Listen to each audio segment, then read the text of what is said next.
நிறைய விஷயம் தெரிஞ்சுக்கணும் அப்படிங்கிற ஆர்வம் அதிகரிக்கும். அதுக்காக தான் இந்த முறைகள் எல்லாம் பார்க்கலாமா? ஃபர்ஸ்ட் மெத்தட் இது உங்களுக்கு எல்லாம் தெரிஞ்ச மெத்தட் தான்.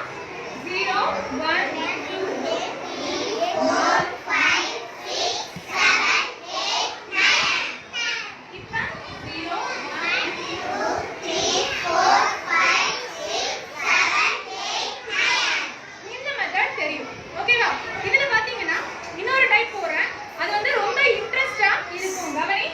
ஓரம்போது இது அப்படியே திருப்பி போடு. 9 0 90.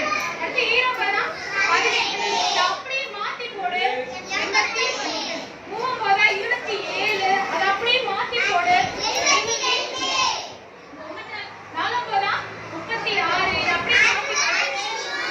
5போதா 45 இது அப்படியே மாத்தி போடு.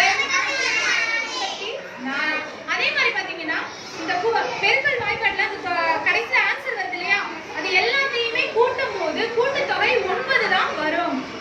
0வையும் 9ஐயும் கூட்டினா 8ஐயும் 1ஐயும் கூட்டினா 8ஐயும் 1ஐயும் கூட்டினா 7ஐயும் 2ஐயும் கூட்டினா 6ஐயும் 3ஐயும் கூட்டினா 5ஐயும் 4ஐயும் கூட்டினா 5ஐயும் 4ஐயும் கூட்டினா 6ஐயும் 3ஐயும் கூட்டினா 7 2 கூட்டினா 8 1 கூட்டினா 9ஐயும் 0 கூட்டினா. இது இல்லாம நம்ம வேற என்ன முறை தெரியும் அப்படின்னு சொல்லி சொன்னா கையில 9வது வாய்ப்பாடு. சோ நம்மள பார்த்து வச்சுக்கணும்.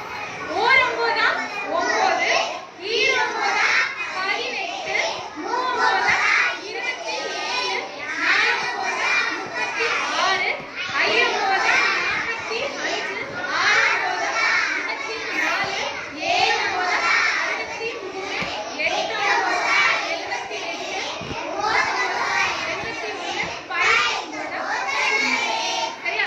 இத்தனை முறைகள்ல நாம 9வது வாய்ப்பாட கத்துக்க முடியும். ஈஸியா இருக்கா? தேங்க்யூ. 5வது வாய்ப்பாடு வரைக்கும் உங்களுக்கு பிரச்சனையே கிடையாது.